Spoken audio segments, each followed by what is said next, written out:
اذهبوا بقميصي هذا فألقوه على وجه أبي يأت بصيرا وأتوني بأهلكم أجمعين. ولما فصلت العير قال أبوه إني لأجد ريح يوسف لولا أن تفندون. قالوا تالله إنك لفي ضلالك القديم. فلما أن جاء البشير ألقاه على وجهه فارتد بصيرا قال ألم أقل لكم إني أعلم من الله ما لا تعلمون. قالوا يا أبانا استغفر لنا ذنوبنا إنا كنا خاطئين. قال سوف أستغفر لكم ربي إنه هو الغفور الرحيم. فلما دخلوا على يوسف آوى إليه أبويه وقال ادخلوا مصر إن شاء الله آمنين.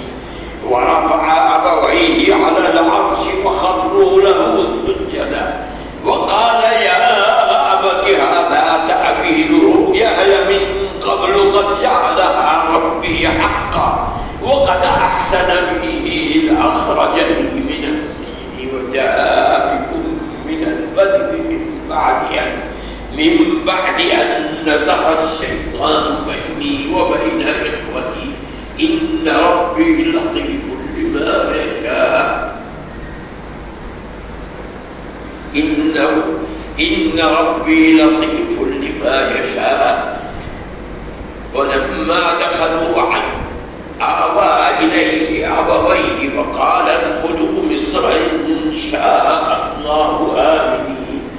ورفع أبويه على العرش وخروا له سجدا وقال يا أبت هذا تأويل رؤياي من قبل قد جعلها ربي حقا وقد أحسن بي إذ أخرجني من السجن وجاء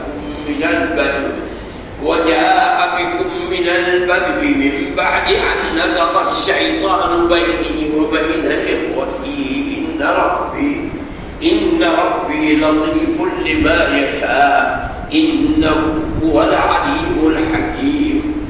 رب قد آتيتني من الملك وعلمتني من تأويل الأحاديث